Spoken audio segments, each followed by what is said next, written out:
I think it's a mistake to think that one learns about women. Well, you can study women, but my interest was in women, and my interest is still not women. My interest is myself and life. And in the study of myself, you need to discover the energies that I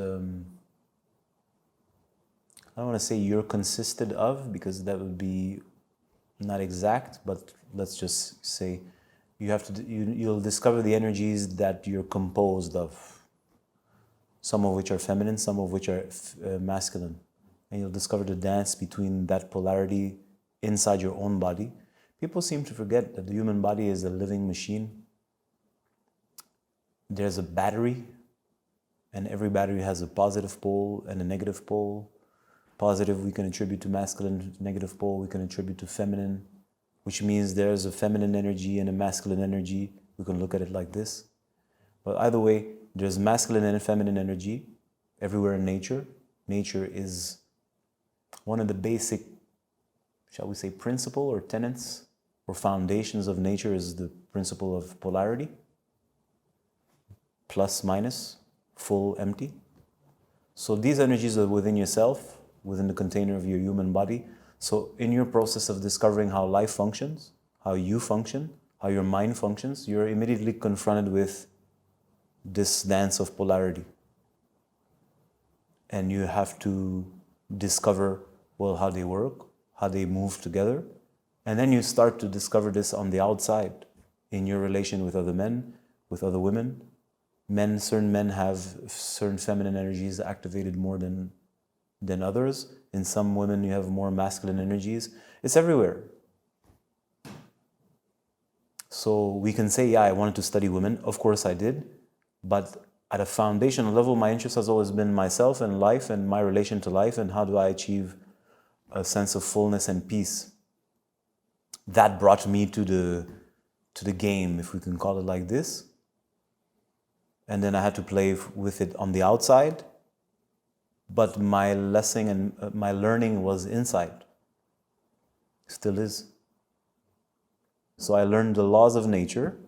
I still learn the laws of nature inside myself, inside my body temple, diving deep inside, because my body is the realm of nature. It's the temple of nature in which there is a power. So I study nature inside my body. Where else? Observing on the outside. Yes, it's fun, but it's outside of myself. When you discover those laws and principles inside of you, then you activate them or put them in practice in your everyday life, and you discover women and men outside. But how do I know how to dance with a woman? By understanding the energy of the feminine within myself, the energy of the masculine within myself, then engaging with a woman. So when I'm engaging with a woman, I hold a woman, let's say, I know what feminine energy is, quite better than her actually, which fascinates them because they don't understand. I'm like, well, why wouldn't I know feminine energy? It's half of everything. It's also half of me. So of course I know feminine energy because I studied myself, so I'm always in relation to it. Listen, if you put yourself in a position of a student, it's feminine energy. So I've studied all my life, so I know exactly that energy. This is just one of the multiple examples. But when you really get a deeper sense of energies and masculine energy and feminine energy within yourself, of course, and how that operates in the mind, and then you interact with a woman, well, I'm not talking about a random meeting in the street. That doesn't count, right? I'm talking about if I'm in a relationship with a woman, relationship meaning it's more than 5 minutes and we know each other and there's an exchange and something is being built, whatever that is, I'm, of course, adapting to her and her nature and her constitution, but a woman is a woman. So I treat her in that regards, and I expect from her woman energy. I don't expect, it's not a standard, it's all the same, but a woman is a woman. You know what I mean? So I'm holding her accountable to fulfill her role as the feminine, as the woman who is the incarnation of the feminine energy. I'm the man, I'm the incarnation of the masculine energy. I still have the feminine energy within myself.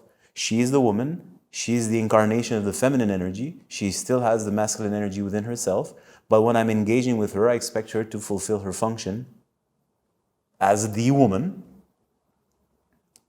Because if she doesn't, then we have a problem. That means I got to be the woman. Or I have to be both, and if I'm both, then I'm not the man. So we have a problem.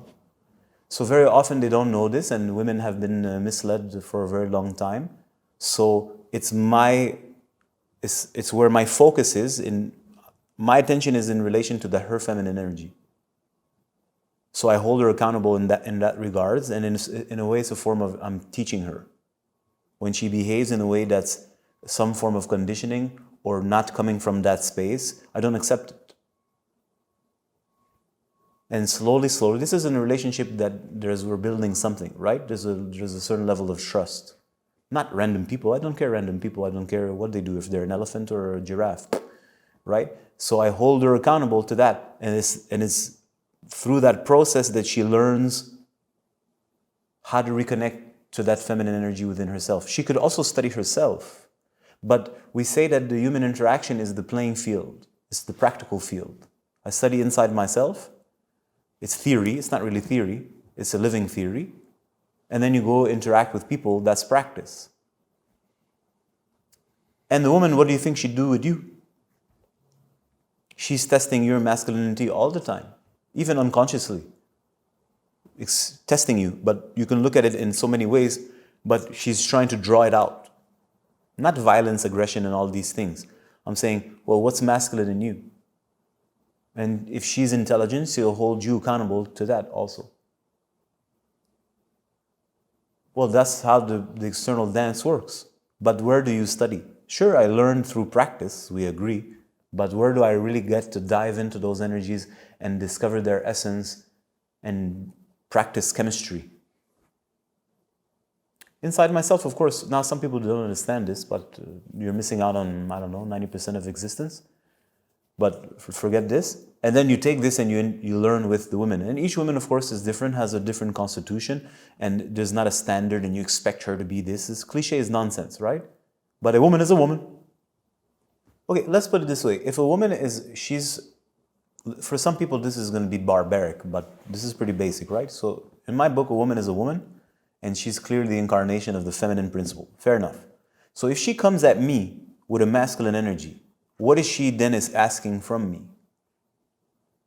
Be feminine. No. That's as simple as that. It's not I'm not capable of. I am. I can. But no. I don't have a job in a corporation and my boss is a woman pretending to be a man giving me no. I'm the boss of my life. I'm the architect of my life, and I'm in a position where I'm comfortable and my nature is able to express itself. And when I'm interacting with women or men, there's a form of hierarchy and order and natural process, and it's fluid and it's pleasant where everybody can grow. So if I'm interacting with a woman and she wants to like boss me around, I'm like, you don't even boss me around. No. So I'll just flip it on her. Aikido, push it back on her. Depending on who it is. Now, I'm telling you, if it's a random person in the street, I don't care about the person in the street. I'm not there to create myself any hassle. I flow, I move and adapt, I'm slip and slide, you're not going to touch me. And let's say you're dealing with a person at a government agency. I don't have time for this. I can adapt. It's not I'm not flexible, and it's not I cannot be feminine energy when I want to. But within my world, in my realm, no. If I feel like offering a gift to a person, I like that person, I'll put myself in feminine energy, meaning I'll listen to them. That's feminine energy. I'll receive them, I'm attentive to them, I'm very good at this. And every man, men who care about a woman generally at some point will listen to her. But that is feminine energy. She's dishing out and pouring out.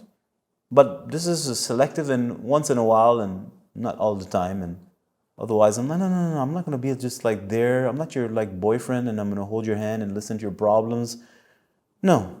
And if I do listen to problems, 97% of the time, if I'm listening, I'm listening as a man to interfere and solve it. So once in a while, I put myself in a position where he's just totally receptive. It's very feminine energy. But I don't believe it's man's job to do that. Women should have women friends with who they can find feminine support and do their women fucking just like express their excess energy and how they feel, because be honestly, no men give a fuck about this, right? Men want to solve problems, so if you have a problem, you want to solve your problem because he doesn't want an extra problem on his plate, and he wants you to shut up technically. It's not negative, he wants peace. So if you got a guy and you're complaining, his only concern, if he's capable, is to solve your problems. Most of the time, or at least this is the case for most relationships, the woman has problems that are unsolvable, and she uses the man to vent on. Let's say a girl, she's got a job in some company, and she goes home at supper and whines to her husband about her boss and about this person. And what do you want him to do? He's going to make a comment here and there, but it's not going to change shit all. And these kinds of women are by that nature castrating the man, because she's putting him in a position where he cannot solve the problem. And he's now just the little doll receiving her bullshit while she's venting. No, this is not possible in my union. No. And I'm very clear. When I see a girl who just wants to complain, I'm here to solve the problem. So I'm going to listen to what you got to say to solve your problem. If I present a solution and you're not interested, I cut the conversation and I'm not talking to you anymore. I have nothing more to say. What, I'm going to just be there and I'm like your floor mat? Get the fuck out of here. Anyways, so the point is, a man and a woman has both energies. I'm able to flow within this. But in my world, where things are, for me, in harmony, well, when I'm interacting and working with women, I expect them to be women and do their women job. If I put a woman in a position of leadership in a department, then she takes leadership in the department, but I am the authority. That means I'm the boss, so I'm the masculine in regards to her. And let's say in that department, she's enacting the masculine energy, but not really. She's enacting my commands, but within that department, she's in the masculine role, meaning in charge, managing, and whatnot. When she gets confused now that's a problem. When now she forgets who's the boss and turns around and starts thinking she's in charge and wants to change the dynamic, I'm like, no. We don't change that. No. That's not possible. Anyways, this is my world. And I highly recommend to find some kind of space where you can establish a regime that respects you, respects your ideals, respects where you want to go, respects your nature, respects what's healthy, and the same for other people, respects harmony and harmonious relationships. These relationships have to be built. They're not easy to do. You don't find people like this every day. But if that's what you want and you work towards it, maybe you'll find something for sure. At least maybe one or two. But I don't have patience for this anymore. And before I got to this state in my life, I had to learn. So I remember at times I was just like, I had no sense of myself and no sense of, I knew how to be an over-exaggerated man, but internally everything was a mess. And I learned so much and I made so many mistakes, and that's part of the process to become a man. They're not mistakes, you don't know, so you have to learn. People call them mistakes. I don't really call them mistakes. I don't apologize because I didn't do anything wrong. I'm learning, right? But especially our feminized world where they expect you to be perfect instantly, and then they want to make you feel bad because you're learning, because you should already know it, right? I'm like, how can I know? I never done it before. You suck, and they laugh at you. Nah, this is bullshit. This is the first thing you need to learn as a man. First of all, men, we don't make mistakes. If you're committed to excellence, if you're committed to perfecting yourself, there is no such thing as making a mistake. You're at the start, you learn. So, are you making a mistake or you're learning? Look at it the way you want. In my world, I didn't make a mistake. I didn't know any better. If I didn't know any better, it's not a mistake. I'm learning. But I'll tell you what, now I make a mistake, I'll fix it. Because I learned and I improve. The world outside with its bunch of wussies and nonsensers and all this bullshit, they want to laugh at you because you're not perfect right away. And they compare you to these super ideals of people who've made a million mistakes, of course, and who've reached a state of perfection or excellence. And they laugh at you. And the little suckers at home, the losers, they laugh at you. I'll tell you another secret. Every person who's excellent at something knows the process. They know that to learn, you need to make 1,000 quote-unquote mistakes.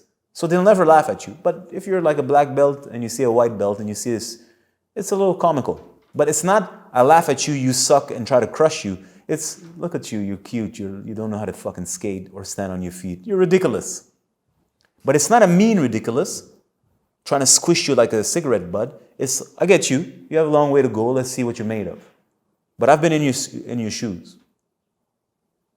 So anyways, all this to say, we learn by making quote-unquote mistakes or by doing it and learning and practicing and practicing. And the people around you won't necessarily support this unless you find other people who are also interested in the same craft as you. And to wrap up this flow in regards to women, women are women. In my humble opinion, it's to their advantage to develop and cultivate their feminine energy and see how their personal world or constitution expresses that feminine energy and how they work with that feminine energy. And it's not necessarily a doll. Some women are made to be very beautiful and extremely aesthetic and that kind of feminine. There's all kinds of feminine energies. In case you didn't know, feminine energy is administration, feminine energy. Management, that's feminine energy. What does that have to do with being pretty and being like a doll? Feminine energy is not just prettiness. Prettiness is definitely also beautiful feminine energy, but it's not just that. There's a whole range. We say that society is the expression of the feminine. Imagine, society, this little zoo that we live in, it's a container that spreads around certain resources and tries to find some kind of equilibrium and harmony between the people. That's feminine. So what I'm trying to say is that feminine energy has multiple faces of expression. And in my day-to-day activity, I hold women accountable to their feminine energy. I expect them to grow in their feminine energy and their actualization of it. That means the expression in everyday life. As I expect them to hold me accountable for my masculine energy, I don't give a fuck if they hold me accountable or not. I hold myself accountable because I want to develop my energy and how I express it in a more efficient way on a daily basis. This is how I choose to live.